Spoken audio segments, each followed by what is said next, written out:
Selamat petang, salam sejahtera. Terima kasih karena bersama dengan saya di Nazilin Unity Channel. Sejak kebelakangan ini, lebih ramai orang teriak sini sana tak tentu fasal, muroyan sini sana tak tentu fasal. Mereka menuntut kononnya, terutamanya penyokong-penyokong Perikatan Nasional, yang menuntut, kononnya mereka menuntut di mana sudah rancangan reformasi yang mau dibuat oleh Anwar Ibrahim. Ramai yang mula teriak-teriak. Mereka kata janji Anwar tak ditunaikan. Mereka kata Anwar Ibrahim hanya pandai berjanji-janji. Saudara-saudara, pada pendapat saya perkara itu adalah amat tidak adil untuk mengatakan Anwar Ibrahim tidak adil. Ini karena apa yang dibuat oleh mereka itu tidak sehaluan dengan waktu pentadbiran. Kalau Anwar Ibrahim sudah memerintah lebih dari 5 tahun, barulah kita boleh mengatakan bahwa Anwar Ibrahim berbohong. Anwar Ibrahim tidak mampu melakukan reformasi. Tetapi untuk menyebut tidak mampu melakukan reformasi dan untuk menyebut bahwa Anwar Ibrahim tidak menunaikan janji reformasi, itu perkara yang tidak adil, memandangkan Anwar Ibrahim hanya menjadi Perdana Menteri baru mencapai 5 bulan. Saya nak tanya kepada Anda semua, apa yang boleh dibuat oleh seorang pentadbir hanya 5 bulan? Nak selesaikan file, baca file yang beribu-ribu timbunan pun nak ambil masa berbulan-bulan. Ini kan pula nak melakukan reformasi. Berilah masa kepada Anwar Ibrahim sekurang-kurangnya 3 tahun. Baru kita menilai. Itu sebabnya pilihan raya dibuat 5 tahun sekali, bukan 5 bulan sekali.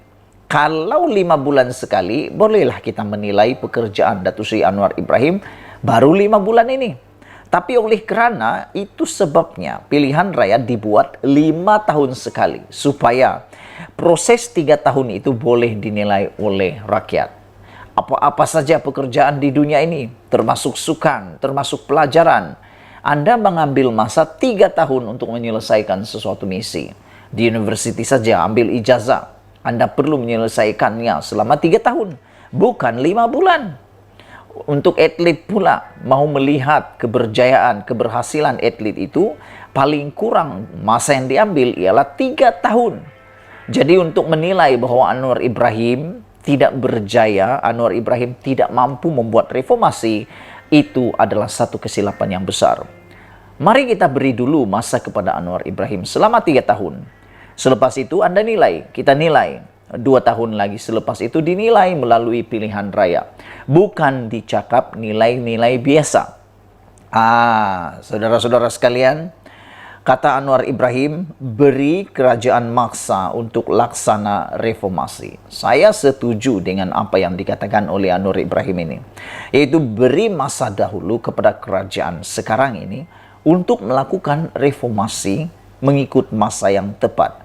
Bukannya 5 bulan. Kalau nak buat 5 bulan dalam masa 5 bulan reformasi, saya takut nanti perkara yang dibuat adalah tergesa-gesa.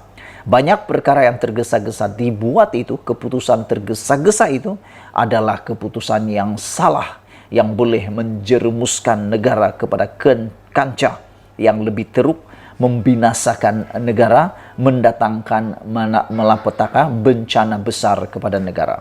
Jadi sebab itulah keputusan-keputusan besar perlu diberi masa sekurang-kurangnya 3 tahun. Selepas 3 tahun, nilai lagi 2 tahun. Kalau masih tidak berjaya, undi di tangan kita, keputusan di tangan kita. Datuk Seri Anwar Ibrahim menegaskan beri kerajaan masa untuk melaksanakan reformasi.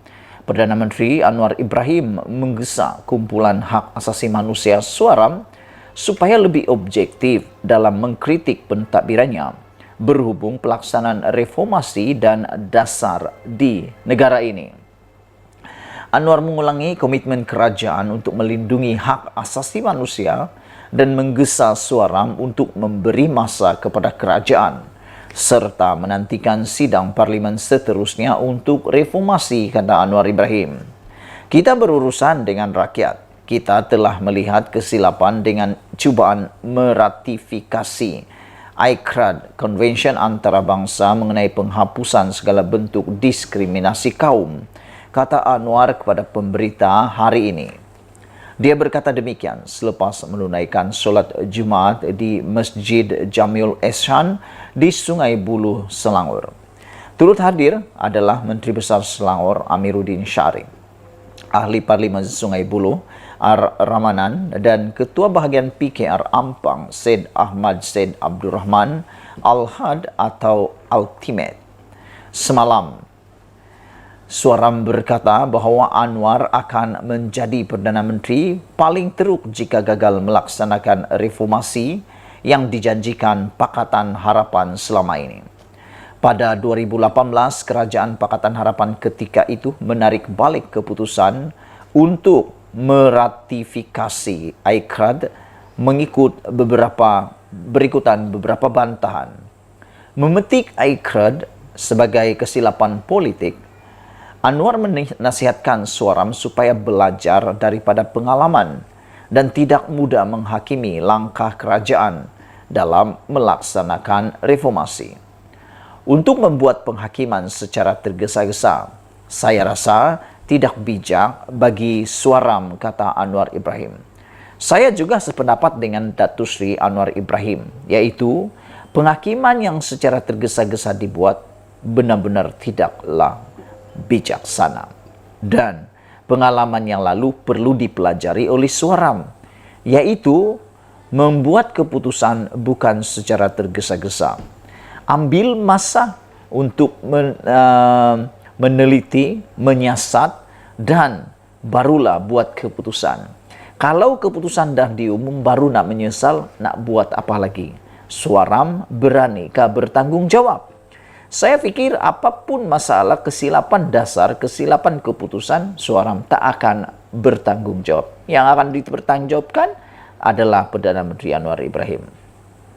Dalam isu ICRAD, ia bukan undang-undang, ia bukan kerana undang-undang itu semata-mata, tetapi keangkuhan kuasa dengan menganggap semua orang mesti menyokong kita tanpa mengambil percubaan serius untuk menjelaskan kepada orang ramai, kata Anwar Ibrahim.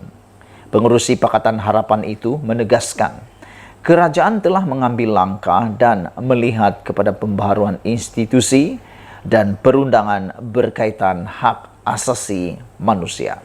Saudara-saudara sekalian, saya sangat tertarik apabila Anwar Ibrahim kata beri masa, terutamanya dalam persidangan parlimen akan datang. Dan juga Anwar Ibrahim menegaskan supaya Suaram tidak membuat penghakiman secara tergesa-gesa, kerana perkara itu adalah tidak adil bagi Suaram.